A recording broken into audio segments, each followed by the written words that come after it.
దేవుని పరిశుద్ధ నామమునకు సమస్త మహిమ ఘనత ప్రభావములు కలుగునుగాక. ఇప్పుడు వచ్చిన మీ అందరికీ ప్రభైన యేసుక్రీస్తు పరిశుద్ధ నామమున నా హృదయపూర్వక వందనాలు, అలాగే నూతన సంవత్సర శుభాకాంక్షలు మీ అందరికీ తెలియజేస్తా ఉన్నాను.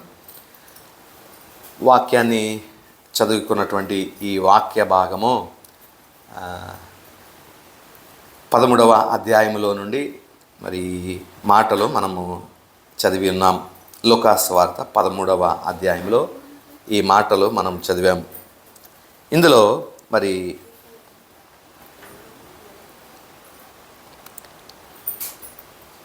రెండు విషయాలు మరి యేసుక్రీస్తు ప్రభు యొక్క దృష్టికి మరి అక్కడ ఉన్నటువంటి కొందరు ఇలాంటి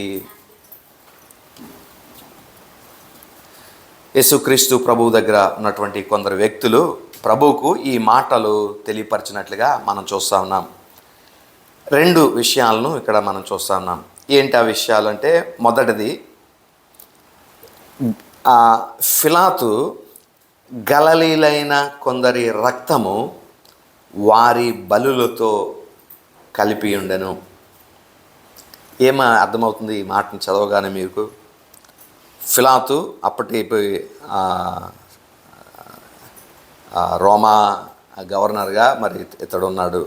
అయితే గలిలయులైన కొందరి రక్తము వారి బలులతో కలిపి ఉండెను. అంటే గలిలయులు కొందరు దేవుణ్ణి ఆరాధించడానికి వచ్చారు. అయితే ఆరాధించేటువంటి సమయాల్లో వారు బలి అర్పించి దేవుణ్ణి ఆరాధించేటువంటి ఆనవాయితీ. అయితే ఇలాగా వారు బలులు అర్పించి ఆ పశువులను వధించి రక్తాన్ని చిందించి ఆ బలుల విధానం అలాగా జరిగిస్తారు కదా. ఆ పశువుల యొక్క రక్తములో వీళ్ళ రక్తం కూడా కలిపేశాడు. అంటే దాని అర్థం భయంకరంగా వారిని హింసించన్న ఉండాలి, లేకపోతే వారిని కూడా చంపించి ఉండాలి. అక్కడ చంపిస్తేనే ఆ రక్తము ఆ యొక్క అర్పించేటువంటి పశువుల యొక్క రక్తంతో కలిపినాడు అనేటువంటి అర్థం మనం చూడగలుగుతాం. భయంకరంగా బాధించన ఉండాలా, చాలా క్రూరంగా, లేదా చంపించన్నా ఉండాలా. ఇది ఈ విషయాన్ని అక్కడ ఉన్నటువంటి ప్రజలు వచ్చి మరి క్రీస్తు ప్రభువుతో ఈ మాటలో తెలియపరుస్తూ ఉన్నారు. ఏమనంటే, అక్కడ ఉన్నటువంటి పిలాతు మరి ఇలాంటి గలిలయులు కొందరు వచ్చి దేవుని ఆరాధించడానికి వస్తే ఆ పశువుల యొక్క రక్తంతో కలిపి వీళ్ళ రక్తాన్ని కలిపేసిన బలులతో కలిపేసాడు అని ప్రభువుకు చెప్తున్నప్పుడు ప్రభు ఈ విధంగా స్పందించారు. ఆ కాలమున అక్కడున్న కొందరు ఆ సంగతి యేసుతో చెప్పగా ఆయన వారితో ఇట్లనెను. 2వ వచనం, ఈ గలిలయులు అట్టి హింసలు పొందినందున వారు గలిలయులందరికంటే పాపులని మీరు తలంచుచున్నారా? ప్రభు వీరిని ప్రశ్నేస్తున్నాడు. ఏమనంటే, వాళ్ళు ఎందుకు చనిపోయి ఉండొచ్చు అన్నట్లుగా ఒక ప్రశ్న వేస్తున్నారు. ఎందుకు చనిపోయి ఉండొచ్చు?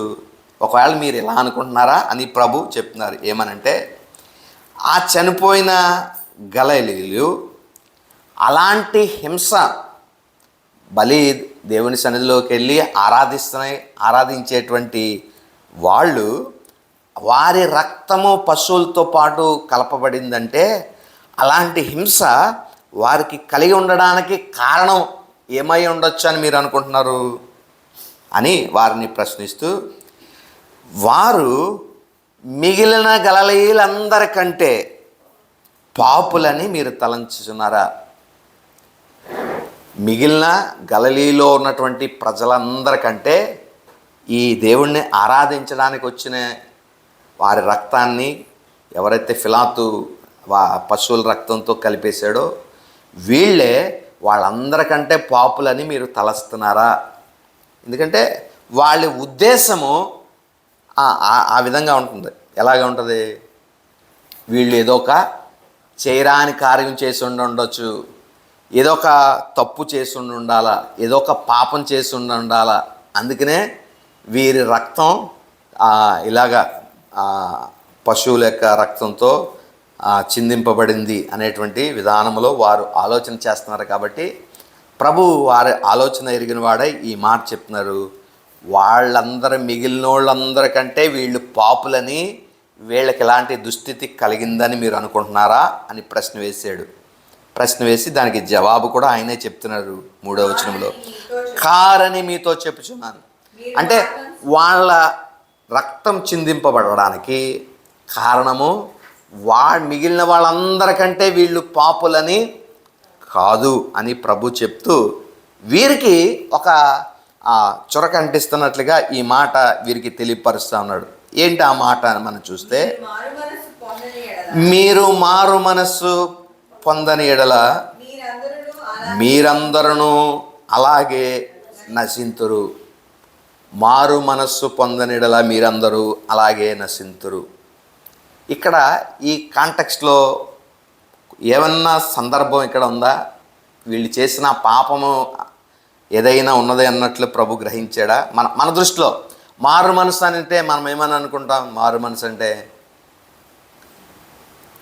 ఏమని అనుకుంటాం? మారు మనసు అంటే ఏదో పాపం చేశారు, ఆ పాపం నుండి తిరగాలి, ఆ పాపం నుండి పాప స్థితిని విడిచిపెట్టి సరైనటువంటి మార్గమున నడవాలి అన్నట్లుగా మనం మారు మనసు గురించి ఆలోచన చేస్తాం. మరి ఇక్కడ ఈ అర్థాన్ని లేకపోతే మారు మనసు యొక్క డెఫినేషన్ పెట్టి మనం చూస్తే వీళ్ళు ఎవరైతే ప్రభుతో ఈ మాటలు చెప్తున్నారో వీళ్ళు ఏమన్నా పాపం చేశారు అన్నట్లుగా అక్కడ ఏమన్నా రాయబడి ఉందా? వీళ్ళు ఏం చేశారు? ప్రభువా, అక్కడ పిలాతు ఆరాధిస్తున్నటువంటి కొంతమంది బలులు అర్పిస్తుంటే వాళ్ళ బలుల యొక్క రక్తంతో వీళ్ళ రక్తం కలిపేశాడు అని అంటే ప్రభు వచ్చి ఆ వీరితో ఏమంటున్నాడు?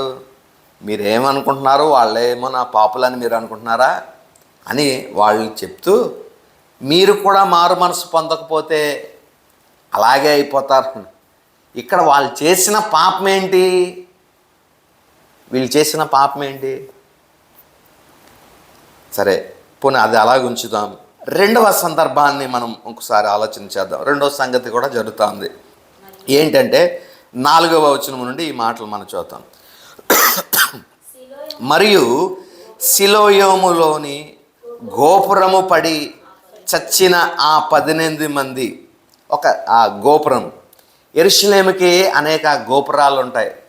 ఆ గోపురంలో ఒకనొక గోపురము సిలోయోము గోపురము. ఆ గోపురము పడిపోయి ఎంతమంది చనిపోయారంట? 18 మంది చనిపోయారంట. అంటే గోపురము అంటే దేవాలయము, ఆ యెరూషలేము యొక్క దేవాలయము. ఆ దేవాలయంకి వచ్చినటువంటి వారు ఎలాంటి వారు? దేవుణ్ణి ఆరాధించేటువంటి వారు. దేవుణ్ణి ఆరాధించేటువంటి ఆ ఆరాధికులు దేవుణ్ణి ఆరాధించడానికి వచ్చినటువంటి వారి మీద ఏమైందంట?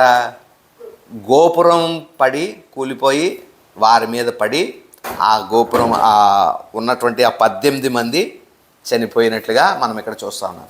ఇప్పుడు ప్రభు మరలా ఈ ప్రశ్న వేస్తున్నారు. ఈ వీళ్ళు అది సరే, అది అలా ఉంచి పిలాతు అర్పించేటువంటి లేకపోతే ఆరాధించేటువంటి వారి రక్తంతో ఈ యొక్క రక్తాన్ని, ఆరాధికుల యొక్క రక్తాన్ని కలిపేశాడు. అది బాగానే ఉంది.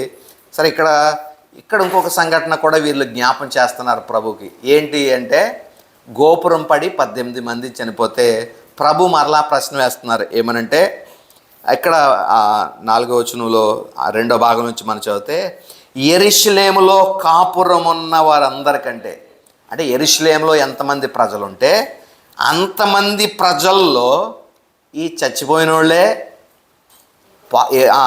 అధికమైన పాపులు, అపరాధులని మీరు ఎంచుచున్నారా? వాళ్ళందరికంటే వీళ్ళే ఎక్కువ అపరాధాలు చేశారు అని మీరు అనుకుంటున్నారా అని ప్రభు ప్రశ్న వేసినట్లుగా మనం చూస్తూ ఉన్నాం.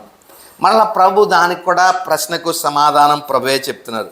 ఏమనంటే 5వ వచనంలో కారని మీతో చెప్పుచున్నాను అని చెప్పి మళ్ళీ ఇక్కడ కూడా మళ్ళీ అదే మాట ప్రభు రిపీట్ చేస్తున్నారు. ఏమనంటే మీరు మారు మనస్సు పొందనిడలా మీరును అలాగే నశించుదురు.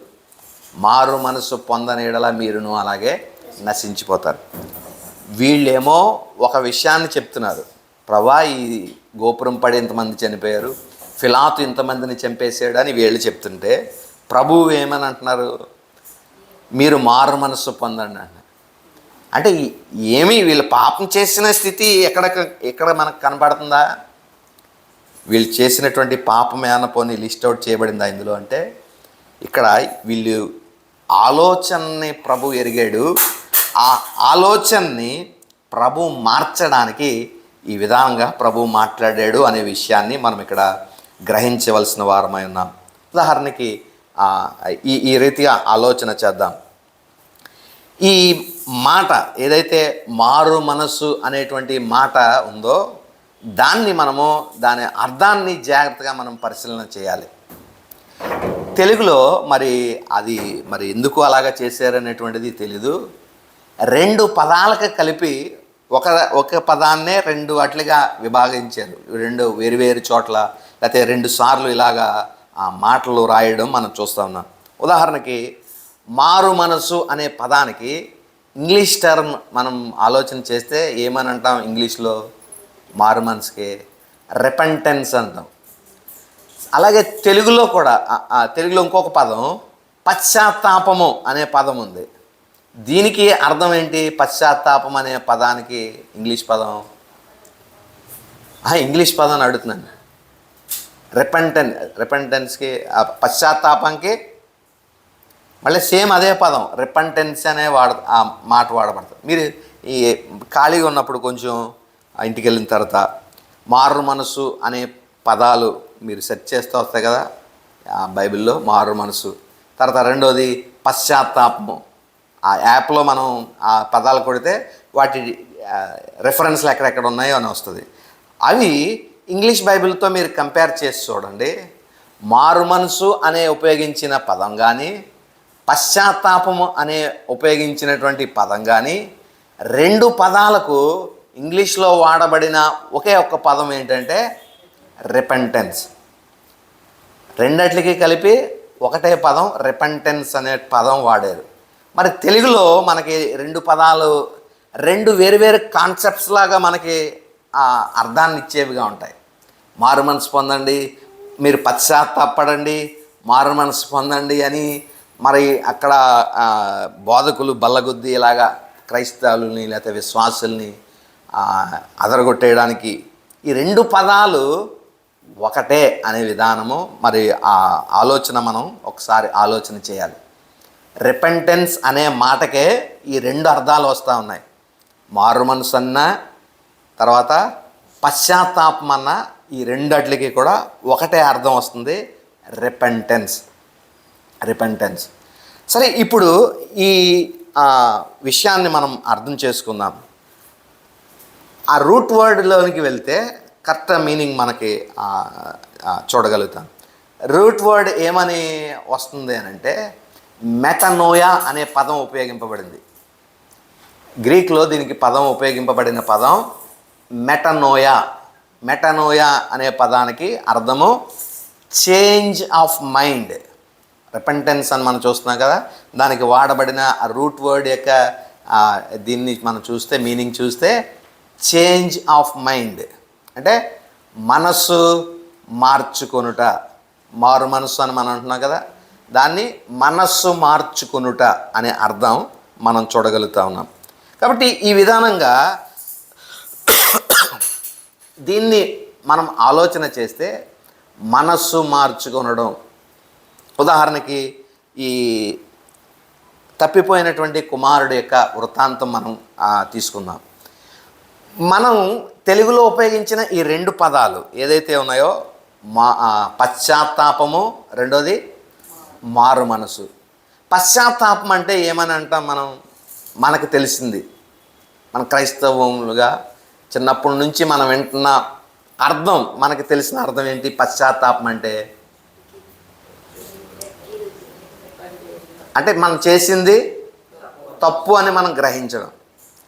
అంటే మనం చేసింది తప్పు అని మనం గ్రహిస్తున్నాం, ఇది ఒకటి. రెండవది మరి మారు మనసు అంటే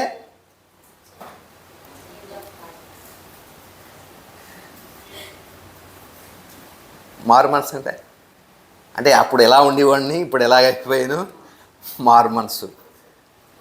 అప్పుడు తాగేవాడిని, ఇప్పుడు తాగట్లేదు, మారు మనసు. అదే అంటావా?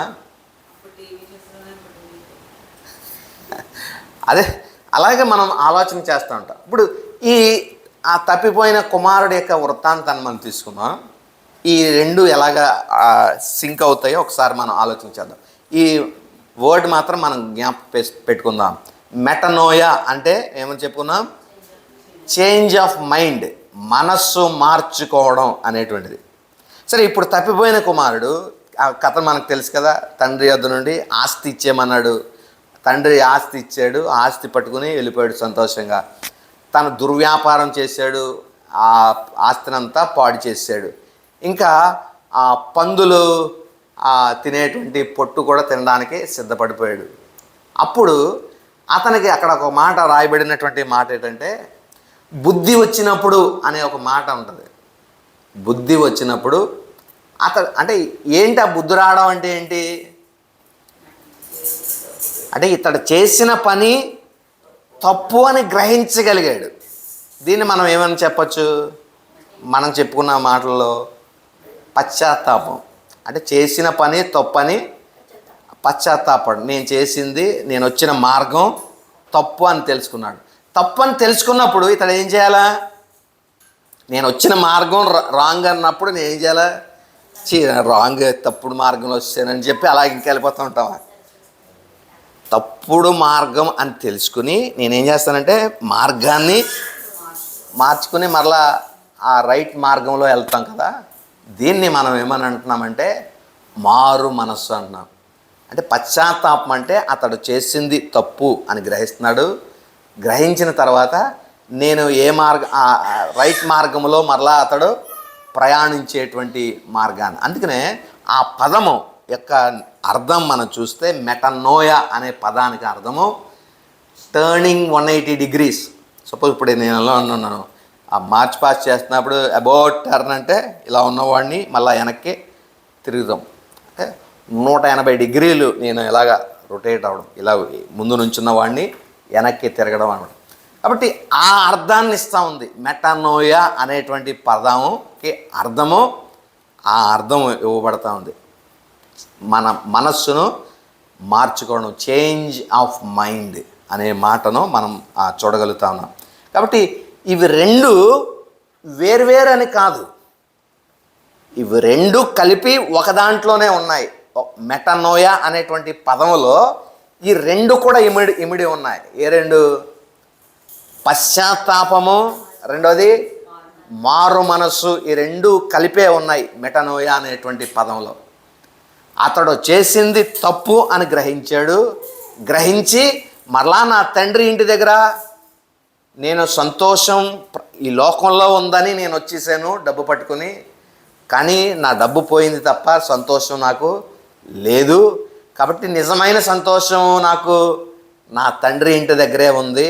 మరలా నేను నా తండ్రి ఇంటి దగ్గరికి వెళ్ళిపోదాను అని అతడు తన మనస్సు మార్చుకుని వెనక్కి వెళ్ళాడు. ఇది మెటనోయా అనేటువంటి దానికి ఆ పూర్తి అర్థం. చేసింది తప్పని గ్రహించి తను సరైనటువంటి మార్గములో వెళ్ళడానే మెటనోయా అనే విషయాన్ని మనం చూస్తూ ఉన్నాం. రెండు కలిపి పశ్చాత్తాపం, మారు, రెండు వేరువేరు అని కాదు, రెండు కలిపి పనిచేస్తూ ఉన్నాయి ఒక వ్యక్తి మారడానికి. సరే, ఇప్పుడు ఇదే పదాన్ని లేకపోతే ఇదే డెఫినేషన్ని మనం ఇక్కడ తీసుకుని వచ్చి మనం ఇక్కడ అప్లై చేద్దాం. ఇక్కడ లూకాసు వార్త 13వ అధ్యాయంలో ప్రభు చెప్పినటువంటి ఈ రెండు వృత్తాంతాల్లో లేకపోతే ఈ రెండు సందర్భాల్లో ప్రభు ఒకటే మాట వారికి చెప్పారు. ఏంటి ఆ మాట? వారికి చెప్పిన మాట ఏంటి? మీరు మారు మనసు పొందండి, మీరు మారు మనసు పొందండి. అంటే వీళ్ళని ప్రభు ఇప్పుడు ఏం చేయమని అంటున్నారు? ఇప్పుడు మీ మనస్సు మార్చుకోండి, మీ ఆలోచన మార్చుకోండి అని ప్రభు వారిని హెచ్చరిస్తున్నట్లుగా మందలిస్తున్నట్లుగా మనం చూస్తున్నాం. మనస్సు మార్చుకోండి అంటే మీ ఆలోచన మార్చుకోండి, మీ మనస్సు మార్చుకోండి అని ప్రభు వీరిని చెప్తున్నారంటే వీళ్ళు ఏదో ఒక తప్పు ఆలోచనలో ఉన్నారు. వీరు ఏదో ఒక తప్పుడు అపోహలో వీరు జీవిస్తున్నారు. ఆ తప్పుడు అపోహ, ఆ తప్పుడు ఆలోచన ఏంటి అనేది మనం ఇక్కడ చూడాలి. ఏంటి ప్రభు వారిలో చూసిన తప్పు ఏంటి, లేకపోతే వీరు ఆలోచిస్తున్న ఆలోచన విధానం ఎక్కడ తప్పుగా మనకి చూడగలుగుతున్నాం అని అని మనం ఆలోచన చేస్తే అక్కడ రాయబడుతున్నటువంటి మాట మనం చూడగలుగుతాం. ప్రభు అందుకే ఈ మాట చెప్పారు, వీరు గలిలీయులందరికన్నా వీరు పాపులు, దోషులని, పాపం చేశారని మీరు అనుకుంటున్నారా అని అక్కడ చెప్పాడు. రెండోసారి కూడా ఈ యెరూషలేములో నివసిస్తున్నటువంటి వారందరికంటే వీరు అపరాధులని మీరు తలస్తున్నారా అంటే, వీరి ఆలోచన ఎక్కడ తప్పు ఉందంటే, ఆ గోపురం పడిపోయింది అంటే దేవుణ్ణి ఆరాధించడానికి వచ్చారు, బాగానే ఉంది, కానీ వీళ్ళ మీద గోపురం పడిపోయిందంటే దేవుడు ఏదో వీళ్ళ మీద ఉగ్రత వీళ్ళ మీదకి వచ్చింది. ఈ ఉగ్రత రావడానికి కారణము వీళ్ళు చేసిన ఏదో పాపం ఉండి ఉంటుంది, చేరాని పాపం ఏదో చేశారు, భయంకరమైనటువంటి తప్పు ఏదో చేశారు, భయంకరమైనటువంటి విషయం ఏదో వీళ్ళు చేశారు కాబట్టే అంత గోపురం పడిపోయి వీళ్ళు చనిపోయారు అనే ఆలోచన వారు ఆలోచన చేస్తున్నారు. కాబట్టి ఆ ఆలోచనని ప్రభు ఆ వారి మనసు ఎరిగి, మీరు ఎలా ఆలోచన చేస్తున్నారంటే సొంత నీతితోటి సెల్ఫ్ రైచియస్గా మీరు ఆలోచన చేస్తున్నారు. సెల్ఫ్ రైచియస్ అంటే మేమే నీతిమంతులము.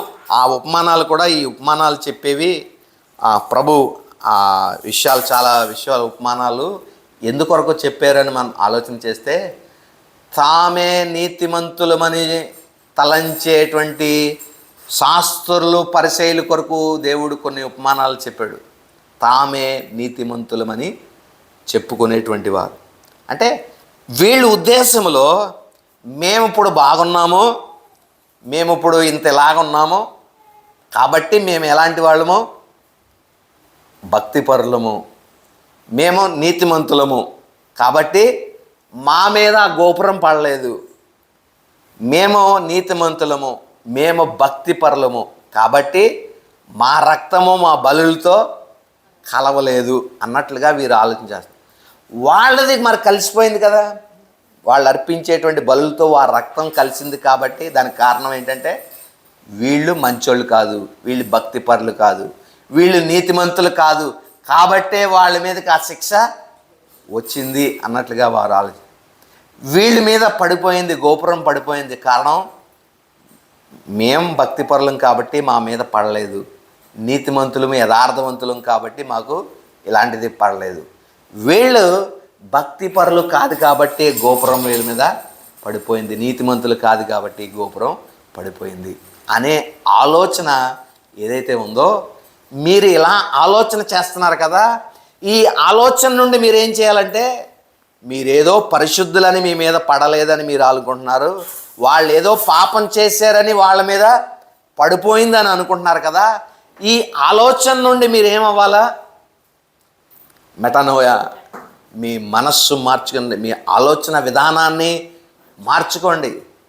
భక్తిపరులని మీరు మీ మీద పడలేదని కాదు, వాళ్ళు పాపం చేశారని వాళ్ళ మీద పడింది అని కాదు అనేది దేవుడు వారికి తెలియచెప్పడానికి ఈ మాటను మరి ఉపయోగించినట్లుగా మనం చూస్తూ ఉన్నాం. మారు మనసు. మనం చదువుకునేటువంటి రెగ్యులర్గా ఒక మాట చదువుతాం, రోమాపత్రికలో 12వ అధ్యాయంలో చదువుతాం కదా, ఒక నిజమైనటువంటి మార్పు లేకపోతే నిజమైన వ్యక్తిలో ఎప్పుడు రూపాంతరం చెందుతుంది అనేటువంటి మాట మనం చదువుతాం కదా. 12:2 మనం చదివితే, మీరు ఈ లోక మర్యాదను అనుసరింపక ఉత్తమమును అనుకూలమును సంపూర్ణమై ఉన్న దేవుని చిత్తమేదో పరీక్షించి తెలుసుకొనున్నట్లు మీ మనస్సు మారి నూతన మగుట వలన రూపాంతరం పొందుడి. ఎలాగ మనం రూపాంతరం పొందుతామంట, మీ మనస్సులు మారి నూతన మగుట వలన రూపాంతరం పొందుడి. మనస్సు మారడం అంటే, ఇప్పుడు ఇందాక మనం ఈ వాక్యంలో చదువుకున్నాం, ప్రభు చెప్పాడు వారిని ఏమనంటే, మీరు మీ ఆలోచన విధానాన్ని మార్చుకోండి, మీ మనస్సును మార్చుకోండి. ఇప్పుడు వరకు మీరు ఇలా ఆలోచన చేస్తున్నారు, ఎలాగా సెల్ఫ్ రైచియస్గా ఆలోచిస్తున్నారు. మీరు భక్తి పరులు కాబట్టి మీకేం జరగట్లేదు, వాళ్ళకి జరిగింది కాబట్టి వాళ్ళు ఏదో పాపం చేస్తుంటారు అనేటువంటి విధానంలో మీరు ఆలోచన చేస్తున్నారు కదా. ఆ ఆలోచన మీరు మార్చుకోండి, మారు మనసు పొందండి అని దేవుడు వారికి తెలియపరుస్తున్నట్లుగా మనం చూస్తున్నాం. అంటే వీళ్ళ ఉద్దేశంలో ఒక వ్యక్తి బాగున్నాడు అని అంటే దాన్ని ఏ విధంగా వీళ్ళు తీసుకుంటున్నారు? నీతిమంతులు కాబట్టి, భక్తి పరులు కాబట్టి వీళ్ళకి ఏ కీడు జరగట్లేదు. సపోజ్ ఇలాగ మన ప్రస్తుత దినాల్లో మనం ఇలా ఆలోచన చేద్దాం. ఒక వ్యక్తికి ఆ ఇల్లుంది, చక్కని ఏమన్నా ఆస్తిపాస్తులు ఉన్నాయి, ఆ కావలసినటువంటి వసతులన్నీ ఉన్నాయి, అనేక సంవత్సరాలకి సరిపడగా వాళ్ళకి ధనం ఉంది. ఇలాంటి పొజిషన్లో మంచి స్థితిలో ఒక వ్యక్తి ఉన్నాడు. ఇలాంటి వ్యక్తిని ఇప్పుడు మనం క్రైస్తవుడే అలాంటి వ్యక్తి. ఇప్పుడు ఇలాంటి వ్యక్తిని మనం ఏమని ఆ డెఫినేషన్ మనం చెప్తాం, లేకపోతే ఇలాంటి వ్యక్తిని ఏమని మనం పిలుస్తాం? ఇలాగ అన్నీ కలిగి ఉన్నటువంటి వ్యక్తి క్రైస్తవుడిని ఒకవేళ మనం చూస్తే మనం ఏమనుకుంటాం? దేవుడు ఎంత ఆశీర్వదించాడండి, ఎంత దీవించాడండి, ఎంత చక్కగా వీళ్ళని ఉన్నత స్థాయిలో నిలబెట్టాడండి అని మనం అనుకుంటాం. అదే ఒక వ్యక్తి ఏమీ లేని స్థితుల్లో అప్పుల్లో కూరుకుపోయి, ఉండడానికి కూడా సరిగ్గా ఇల్లు లేదు, కట్టుకోవడానికి సరిగ్గా బట్టలేదు, పూరి గుడిసెలో మరి చాలా దీన స్థితిలో దుస్థితిలో ఉన్నాడు. ఇతడు క్రైస్తవుడే. ఇప్పుడు ఇతన్ని చూసినప్పుడు మనం ఏమని అనుకుంటాం? మనం చూసేటువంటి ధోరణి మనం ఎలా ఉంటుంది? వీడు సరైన భక్తి చేస్తలేదు, సరిగ్గా ఉంటే దేవుడు దీవించడా, సరిగ్గా ఉంటే దేవుడు ఆశీర్వదించడా? మరి వీడు ఇలా ఉన్నాడంటే కారణం వీడు చేసి ఏదో ఒక తప్పుడు తోవలో ఇది నడుస్తున్నాడు. దేవుడి పేరు పెట్టుకుని క్రైస్తవుడు అంటున్నాడు కానీ తప్పుడు దాకా జీవిస్తున్నాడు కాబట్టే వీడి స్థితి ఇలా ఉంది అని మనం అనుకుంటున్నాం.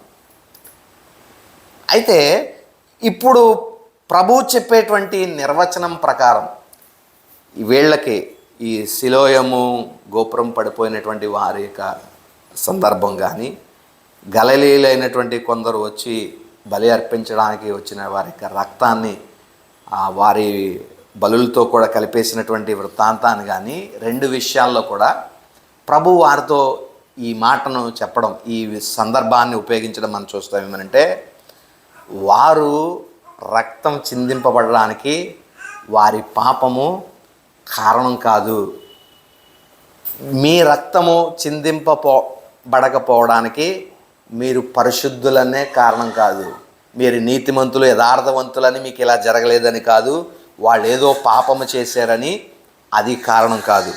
రెండో విషయంలో కూడా గోపురం పడిపోయినందువలన వాళ్ళు ఏదో తప్పు చేశారని కాదు, వీళ్ళు మీద పడలేదంటే వీళ్ళేమో నీతిమంతులు యథార్థవంతులని కాదు. అయితే మరి మనం అనుకునేటువంటి లోకపు విధానం మనం ఎలా అనుకుంటున్నాం?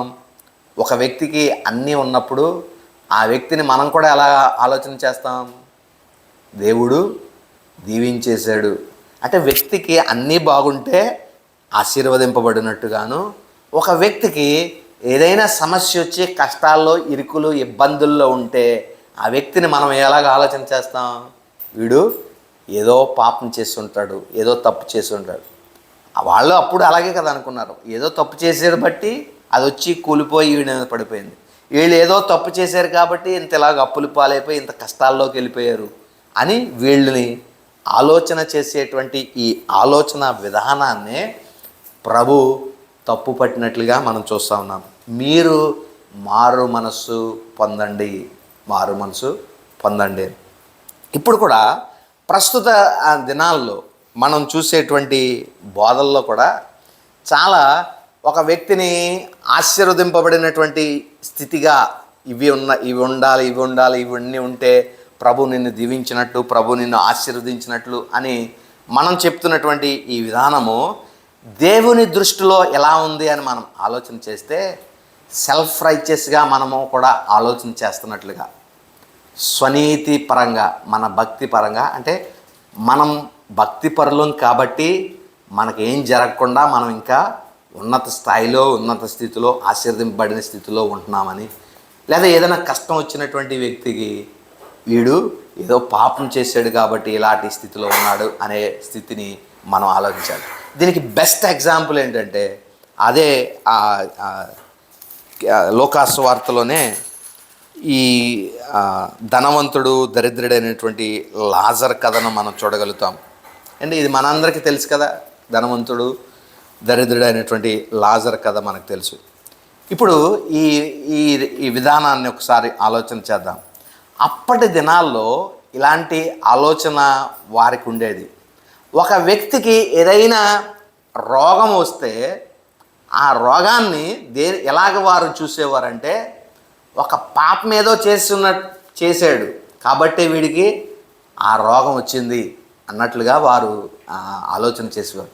అందుకనే ప్రభువు దగ్గరికి ఒకసారి శిష్యులు వచ్చి ఇలా అడగడం మనకు తెలుసు.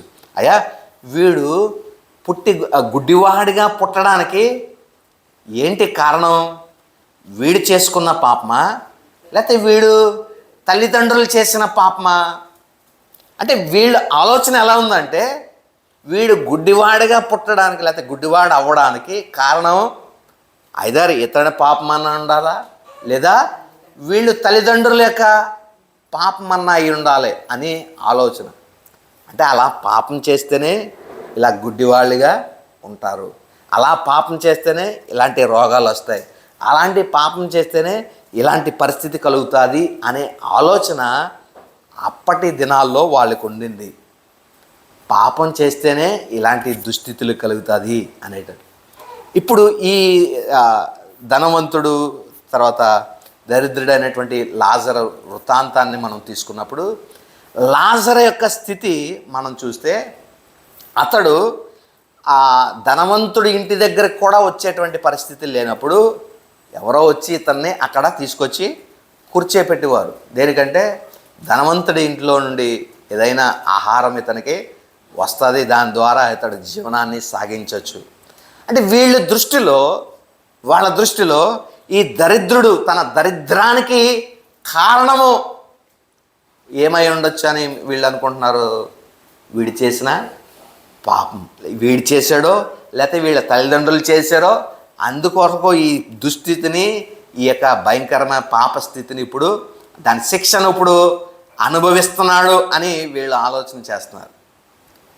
ఇప్పుడు ధనవంతుని యొక్క స్థితిని మనం చూస్తే, ధనవంతుడికి చక్కని వస్త్రాలు ఉన్నాయి, చక్కని ఆహారం ఉంది, ఉండడానికి ఇల్లు ఉంది, అన్ని వసతులు ఉన్నాయి.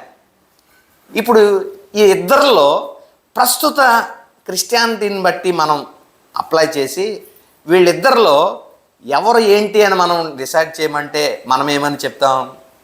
ధనవంతుడు ఉన్నాడు, ఇతడు అతనికి ఉన్నటువంటి ఆస్తిని బట్టి, ఇతనికి ఉన్న అంతస్తుని బట్టి, ఇతనికి వేసే వస్త్రాలు బట్టి, ఇతడు తిండిని బట్టి ఇతన్ని మనం ఏమని చెప్పచ్చు? బ్రదర్, ఎంతగా ఈ దేవుడు ఇతన్ని ఆశీర్వదించాడండి, ఇంత గొప్ప ఆశీర్వాదం, దేవుడి ఆశీర్వాదం అంతా మీ దగ్గరే ఉన్నది అన్నట్లుగా ఉన్నదే అని మనం చెప్తాం. అయితే ఈ దరిద్రుణ్ణి మనం డిఫైన్ చేయాలంటే ఎలా చెప్తాం? వీడు ఉన్నాడు కానీ సరైన భక్తి లేదండి వీడి దగ్గర, సరైన ప్రార్థనా జీవితం లేదు, సరైన ఇది లేదు అది లేదు అని చెప్పి అందుకే వీడి స్థితి ఇలా ఉంది. ఎప్పుడు సరిగ్గా రెగ్యులర్గా దేవుని సందుకు వచ్చింది ఏది అని ఏదో ఒక సాకులు చూపించి వీడిని భక్తి లేనోడుగా, వీడిని పాప చేసినోడుగా మనం ట్యాగ్ మనకి వాడికి తగిలిస్తూ ఉంటాం. సరే, ఇద్దరు చనిపోతే ఎవరు ఎక్కడికి వెళ్తారు? మనం ఆలోచన విధానం ప్రకారం వీడికి అన్నీ ఉన్నాయి కాబట్టి ఇతడు ఆశ్చర్యింపబడిన వాడు, వీడికి ఏది లేదు కాబట్టి వీడు పాపం చేసి వీడి స్థితిలో పాపం యొక్క ప్రతిఫలం అనుభవిస్తున్నాడు అని వీడికి లెక్కడుతున్నాం కదా. పాపం చనిపోయిన తర్వాత వీళ్ళిద్దరూ వెళ్ళినటువంటి డెస్టినీని మనం గనక ఆలోచన చేస్తే, ఇతన్ని మనం ఏమనుకున్నాం? ధనవంతుడిని దేవుడు ఆశీర్వదించాడు కాబట్టే ఉండడానికి ఇల్లు ఉంది, కట్టుకోవడానికి బట్ట ఉంది, తర్వాత అన్నీ ఉన్నాయి అని ఇతడు ఆశీర్వదింపబడిన వ్యక్తిగా ఇతను మనం చూస్తున్నాం. కానీ చనిపోయిన తర్వాత ఇతడు ఎక్కడికి వెళ్ళాడు? నరకానికి వెళ్ళిపోయాడు. ఇతడు ఏమీ లేడు, సరైన భక్తి లేదు, ఏం లేదని మనం ఇతని గురించి అనుకుంటున్నాం. కానీ ఇతడు ఎక్కడికి వెళ్ళాడంటే అబ్రహాము రొమ్మున ఆనుకున్నటకు వెళ్ళాడు అని. అంటే వీరి ఆలోచన విధానాన్ని అసలు దేవుడు వారి ఆలోచన విధానాన్ని మొత్తం ఒక 180 డిగ్రీలో మార్చాడు. ఇతనేమో పరలోకం వెళ్ళాలా, దరిద్రుడేమో మన దృష్టిల ప్రకారం, మన ఆలోచన ప్రకారం నరకంకి వెళ్ళాలి. కానీ క్వైట్ ఆపోజిట్గా ఈ దరిద్రుడేమో దేవుని అబ్రహాము రొమ్మునికి వెళ్ళడం, ఈ యొక్క ధనవంతుడేమో నరకానికి వెళ్ళిపోవడం మనం చూస్తూ ఉన్నాం.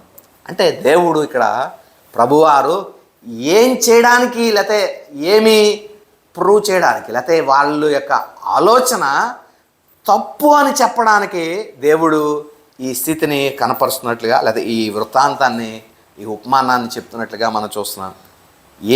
ఏంటి తప్పు అని ప్రభు అక్కడ చెప్పాలనుకున్నాడంటే, మీరు ఒక వ్యక్తి రోగం అనుభవించడానికి వీడు చేసిన పాపమో, వీడి పితరులు చేసిన పాపమో అని మీరు ఆలోచన చేస్తున్నారు.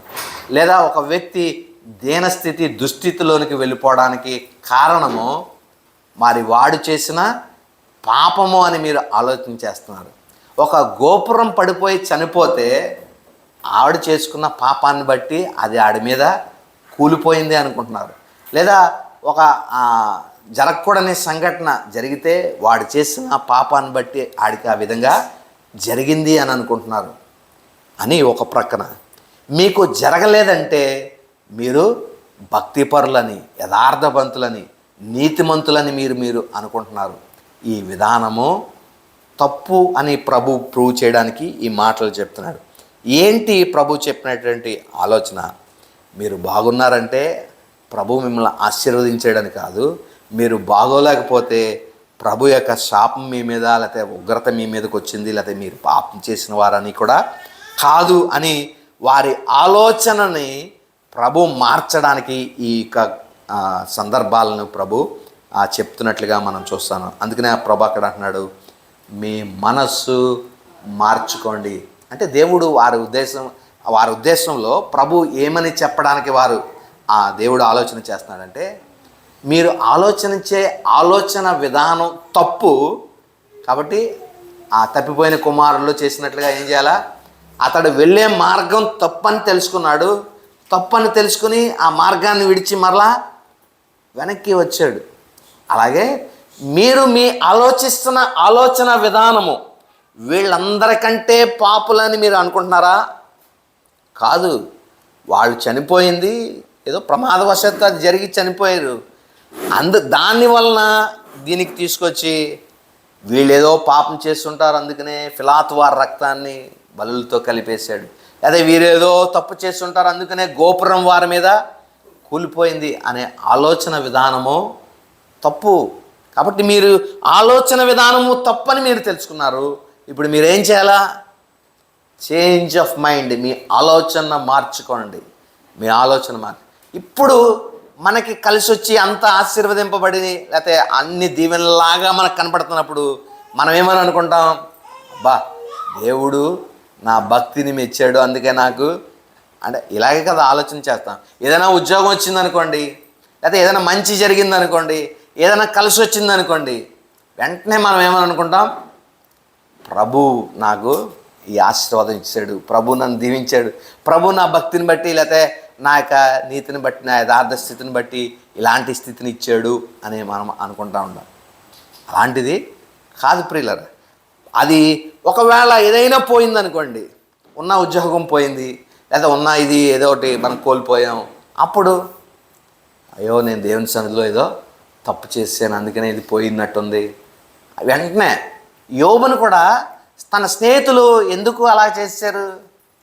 ఒక 3 స్నేహితులు వచ్చారు యోబుని, వచ్చి పరామర్శించడానికని వచ్చారు. అతన్ని ఓదార్చడానికి, కంఫర్ట్ చేయడానికి, యోబుని కంఫర్ట్ చేయడానికి వచ్చారు. బిల్దద్, జోఫర్ అండ్ ఎలిఫజ్ అనేటువంటి ముగ్గురు స్నేహితులు వచ్చారు. స్నేహితులు వచ్చి వాళ్ళు చెప్పినటువంటి సందర్భాలు ఒక్కొక్క విధంగా చెప్పాడు. ఏమంటే, నువ్వేదో తప్పు చేస్తుంటావు, అందుకునే నీకు ఇలాంటి శిక్ష కలిగింది, ఇలాంటి దుస్థితి కలిగింది. నీ పిల్లలు, ఆస్తి సమస్తం నువ్వు కోల్పోయావు. అంటే ఏదో భయంకరమైన తప్పే నువ్వు చేస్తుంటావు. ఆ తప్పును నువ్వు దేవుని సన్నిధిలోకి వెళ్ళి మరలా నువ్వు దేవుని ప్రాధేయపడు. ఒకవేళ దేవుడు నిన్ను క్షమిస్తాడేమో, క్షమించి నీకు కోల్పోయింది మరలా ఇస్తాడేమో అన్నట్లుగానే ముగ్గురు కూడా అలాగే ఓదార్చారు. అందుకనే దేవుడు వారి ఆలోచన తప్పని అక్కడ చెప్పాడు. ఆఖరి 40వ అధ్యాయంలో మనం చూస్తే, నా సేవకుడైన యోబు మాట్లాడినట్లుగా నా గురించి మీరు సరిగ్గా మీరు మాట్లాడలేదు. వాళ్ళు మాట్లాడిన మాటలేటంటే, దేవుడు నిన్ను శిక్షించాడు, దేవుడు నువ్వు చేసిన పాపాన్ని బట్టి నీకింత భయంకర స్థితి కలుగు చేశాడు. అంటే ఇప్పుడు ఎవరిని నిందిస్తున్నట్లు? దేవుని ఇండైరెక్ట్గా దేవుణ్ణి దూషిస్తున్నట్లుగా వాళ్ళు అక్కడ మనం చూస్తున్నాం. ఎందుకంటే దేవుడు శిక్షించాడు, దేవుడు అలాంటి ఉగ్రత వారి మీద రప్పించాడు అని. కాబట్టి ప్రియులరా, ఈ యోబు యొక్క వృత్తాంతంలో కూడా మనం చూడొచ్చు, వారి ఆలోచనని దేవుడు తప్పుపట్టాడు. ఏదో తప్పు చేసాడని అతనికి ఆ స్థితి యోబుకి కలగలేదు. కాబట్టి మనం చాలాసార్లు ఇలాగా ఆలోచన చేస్తూ ఉంటాం. మనం బాగుంది అని అంటే మనం భక్తిని బట్టి, లేకపోతే మనకు ఏదైనా కలిసి వచ్చిందంటే దేవుడు మన యొక్క స్థితిని బట్టి మనకు ఇలాగా జరిగించాడు అనేటట్లుగా మనం ఆలోచన చేస్తాం. అదే ఒకవేళ ఏదైనా నష్టం కానీ, ఏదైనా కోల్పోయిన పరిస్థితి కానీ, ఏదైనా పోగొట్టుకున్న స్థితి కానీ కలిగినప్పుడు మనం ఎలాగ ఆలోచన చేస్తామంటే, ఏదైనా తప్పు చేసామో, ఎక్కడన్నా పాపం చేసామా, ఎక్కడన్నా ఇది జరిగిందా అనేటువంటి ఆలోచనలో మనం ఆలోచన చేస్తాం. తప్పు జరిగితే అది, లేకపోతే నష్టం జరిగితే ఇది తప్పు వల్ల జరిగింది, మేలు జరిగితే ఇది మన భక్తి వల్ల, లేకపోతే మన యొక్క దేవుడు ఆశీర్వాదం వల్ల జరిగింది అన్నట్లుగా చాలాసార్లు మనం ఆలోచన చేస్తూ ఉంటాం. అంటే ప్రతిసారి కూడా మనం ఏదైనా దేవుడు చేస్తున్నాడంటే అన్నీ మన కొరకు చేయడండి. మన భక్తి కొరకు, లేకపోతే మన యొక్క యథార్థ స్థితిని బట్టి దేవుడు నిన్ను ఆశీర్వదించాడు అనుకోవడానికి లేదండి. దేవుడు తన కృపను బట్టి దాన్ని చేసుకుంటాడు. ఇశ్రాయేలీయుల జీవితంలో ఒక విషయాన్ని మీకు చెప్తాను, దీన్ని బట్టి మీరు ఆలోచన చేయండి. 36వ అధ్యాయాన్ని మనం చూస్తే, యెహెజ్కేలు గ్రంథం 36వ అధ్యాయం చూస్తే,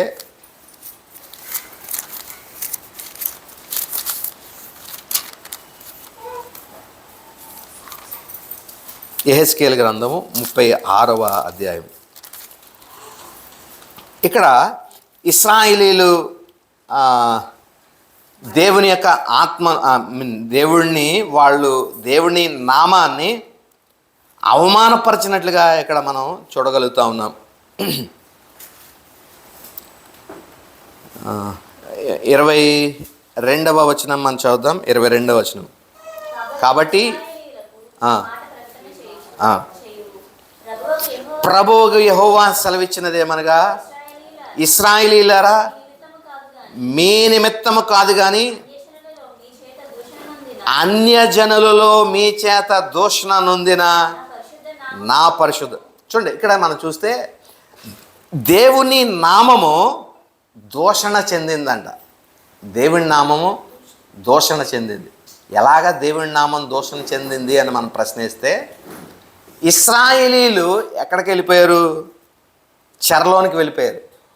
ఇశ్రాయేలీయులు చెరలోనికి వెళ్ళిపోవడం బట్టి చుట్టుపక్కల ఉన్నటువంటి దేశాలు ఇశ్రాయేలీయుల గురించి ఏమని మాట్లాడుకుంటున్నాయంటే, వీళ్ళు దేవుడు ఏర్పరచుకున్నటువంటి దేశం కదా, వీళ్ళు దేవుడు ఏర్పరచుకున్నటువంటి ప్రజలు కదా, ఈ దేవుడు ఏర్పరచుకున్నటువంటి ప్రజలు ఇప్పుడు ఎలాంటి స్థితిలో ఉన్నారు? వేరే దేశంలో బందీలుగా, బానిసలుగా చెరలో ఉన్నారు. ఏంటి వీళ్ళకి ఇలాంటి దుస్థితి? వీళ్ళు దేవుడు ఏమయ్యాడు? దేవుడు వీళ్ళని రక్షించలేకపోయాడా అన్నట్లుగా వీళ్ళు దేవుని నామానికి దూషణకరంగా ఎవరు జీవించారంటే ఇశ్రాయేలీయులు జీవించారు. ఇప్పుడు దేవుని నామం దూషణ చెందింది, దేవుని నామము అవమానపరచబడింది. ఇప్పుడు దేవుడు ఏం చేస్తున్నాడంటే, నా నామము దూషణ చెందింది కదా, నా నామము అవమానపరచబడింది కదా, నా నామాన్ని ఇప్పుడు నేను కాపాడుకుంటాను, నా నామాన్ని ఇప్పుడు నేను గణపరచుకుంటాను, నా నామాన్ని ఇప్పుడు నేను హెచ్చించుకుంటాను. ఎలాగని అంటే అక్కడ కింద వచ్చిన మనం చదివితే మిగిలిన మాట, మీ చేత దూషణ నొందిన నా పరిశుద్ధ నామము నిమిత్తము నేను చేయబోవునది చేయుదును. అంటే ఇప్పుడు దేవుడు చేస్తున్న దాన్ని ఇశ్రాయేలీలో ఇప్పుడు దేవుడు ఒక కార్యం చేస్తున్నాడంటే ఆ కార్యం ఏంటనేది కింద ఉంది. ఇప్పుడు ఆ కార్యం చెదిరిపోయిన వారందరినీ మరలా దేవుడు సమకూర్చి ఒక జనాంగంగా చేసి మరలా ఆ స్వాస్యాన్ని వారికి ఇవ్వడం అనే దాని గురించి చెప్తూ, నేను చేయబోదాన్ని నేను చేస్తున్నాను అని ప్రభు చేస్తున్నటువంటి ఈ కార్యం ఇప్పుడు ఎవరిని బట్టి చేస్తున్నాడంట? ఎవరిని బట్టి చేస్తున్నాడంట? ఆ పైన మనం చదువుతున్నాం, నా నామం అన్యజనుల్లో మీ చేత దూషణ నొందిన నా పరిశుద్ధ నామము నిమిత్తము నేను చేయబోనది నేను చేస్తాను, మిమ్ముళ్ళు బట్టి కాదు. నేను చేసేటువంటి ఈ కార్యము మిమ్ముళ్ళు బట్టి కాదు, ఎందుకంటే నా నామము 28 కూడా మనం చదువుదాం.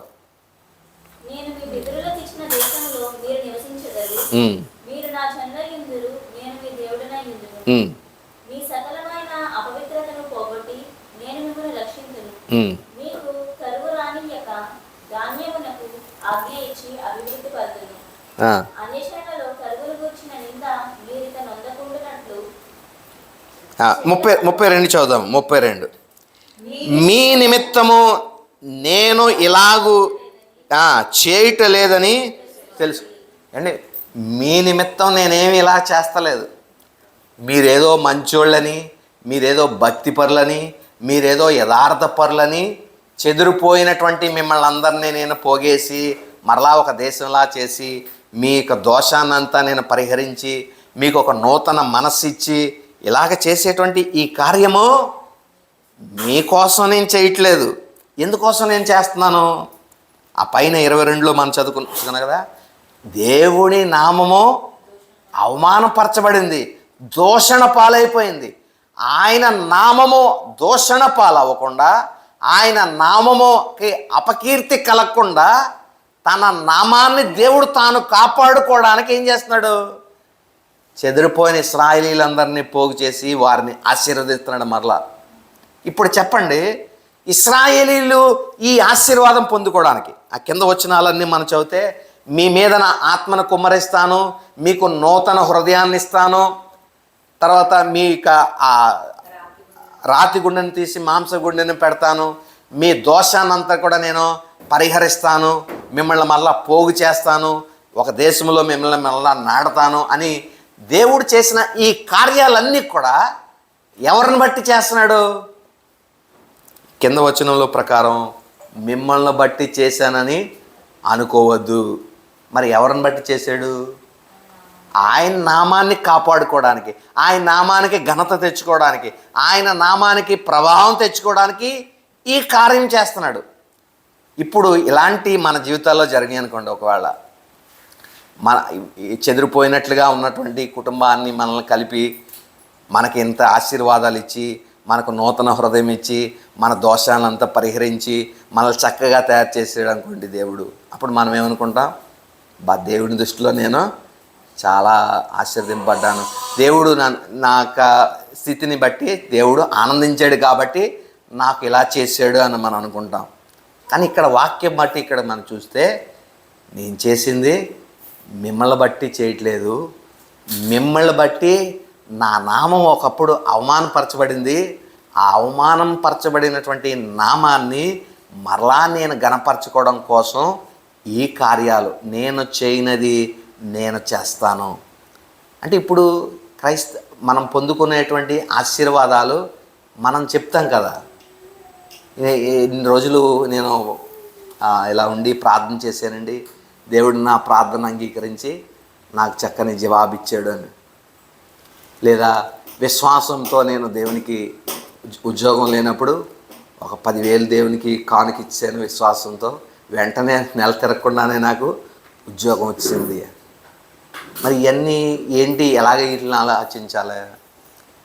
మనం ఇచ్చిన దాన్ని బట్టి. అంటే ఇప్పుడు ఉద్యోగం నువ్వు 10,000 ఇవ్వడం బట్టి ఉద్యోగం వచ్చిందా, లేకపోతే దేవుడు ఇవ్వడం బట్టి వచ్చిందా? మరి మన చెప్పేటువంటిది విధానం ఎలా ఉంటుంది? నేను విశ్వాసంతో 10,000 ఇచ్చింది అంటే రెండో వాళ్ళకి ఎలాగది చెప్పడం అంటే, మీరు కూడా 10,000 వేస్తే లేదా మీకు తోచింది వేస్తే మీకు కూడా ఉద్యోగం వచ్చేస్తుంది అన్నట్లుగా. కానీ వాస్తవానికి ఇక్కడ మనం చూస్తే వీడు 10,000 వేసినందుకో రాలేదు, లేకపోతే వీడేదో భక్తిపరుడనే రాలేదు, లేకపోతే ఇంకొక నీతి యథార్థత స్థితి అనేది కూడా రాలేదు. దేవుడు ఒక కార్యము చేస్తున్నాడంటే తన నామమును తాను మహిమపరచుకోవడానికి.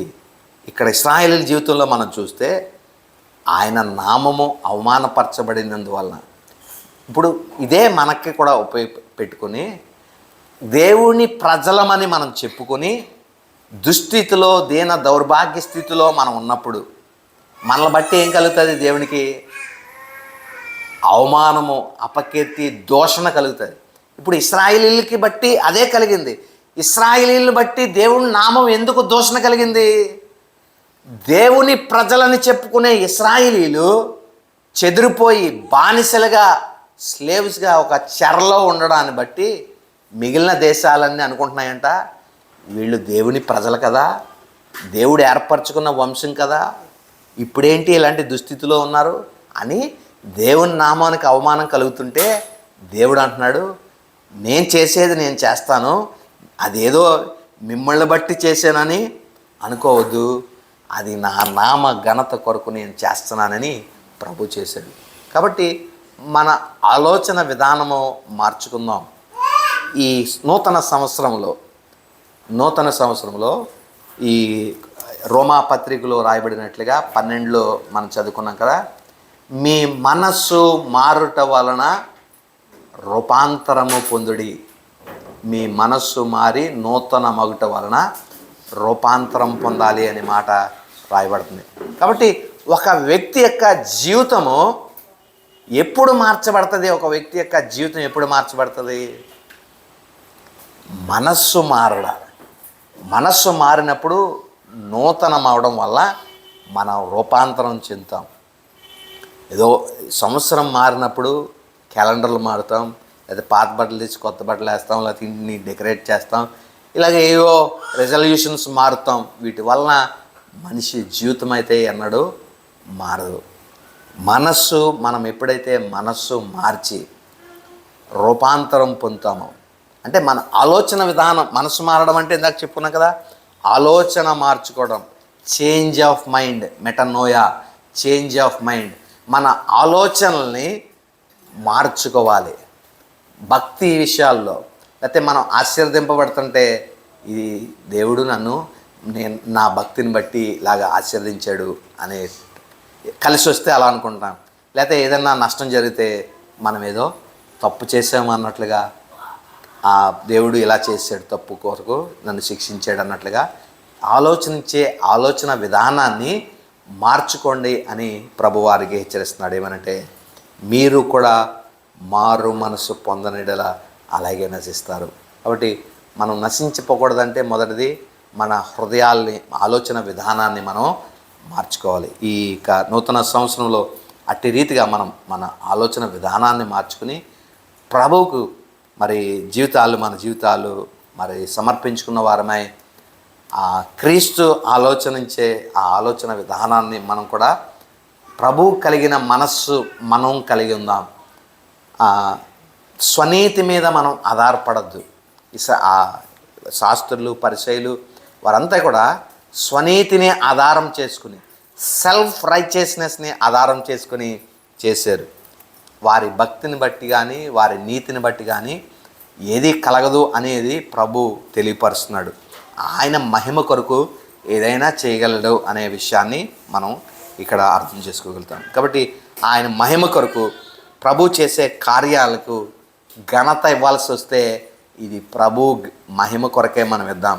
మన భక్తిని మన యొక్క నీతిని బట్టి ప్రభు చేశాడని కాదు, కానీ ప్రభు కృపను బట్టి ఇది మనకిచ్చాడు. ఆయన నామం మహింపరచుకోవాలనుకున్నాడు కాబట్టి ఇది చేశాడు మన జీవితాల్లో అనేటట్లుగా మన ఆలోచన విధానాన్ని మార్చుకుందాం. అలాగే మన నూతన జీవితంలో మన ఆలోచన విధానాన్ని మార్చుకుని, మనస్సు మార్చుకుని, నూతన అవడం వల్ల మనం రూపాంతరం పొంది ప్రభు కొరకు మహిమకరంగా మన జీవితాల్లో మనం జీవించడానికి పరిశుద్ధాత్మ దేవుడు తన కృపను సహాయమును మనందరికీ అనుగ్రహించునుగాక. ఆమె ప్రార్థన చేసుకుందాం. చిన్న ప్రార్థన. కృపయు కనికరముగా మా ప్రియ పరలోకపు తండ్రి, మీ ఉన్నతమైన శ్రేష్టమైన అత్యున్నతమైన నామమునకు కృతజ్ఞతాస్తుతులు చెల్లిస్తున్నాం. గడిచిన కాలమంతయు మీ కృపలో మమ్మల్ని భద్రపరిచి ఈ యొక్క 1వ తారీఖున 2026వ సంవత్సరంలో మొదటి దినము మీ పరిశుద్ధ సన్నిధిలో మేము గడపడానికి మాకిచ్చినటువంటి కృప కొరకు వందనాలు చెల్లిస్తూ, మా యొక్క ఆలోచన మేము మార్చుకొనడానికి, మనస్సు మారి నూతన మగుట వలన మేము రూపాంతరం పొందడానికి మీ కృపను మాకు అనుగ్రహించమని, మరి నానా తండ్రి, స్వనీతి మీద మేము ఎన్నడూ ఆధారపడక మీ కృపణ మీదే మేము ఆధారపడేటటువంటి కృపాభాగ్యాన్ని మీరు మాకు దయచేయమని మీ హస్తాలకు మమ్మల్ని అప్పగించుకుంటూ చెప్పబడిన వాక్య భాగం మా వినికిడిలో ఫలింపచేసి వాక్యానుసారంగా జీవించే కృపా భాగ్యాన్ని మీరు మాకు దయచేయమని, మహిమ ఘనత ప్రభావములు మీకు మాత్రమే ఆరోపిస్తూ యేసుక్రీస్తు పరిశుద్ధ నామమున స్తుతించి ప్రార్థించి వేడుకొనుచున్నాం తండ్రి. ఆమేన్.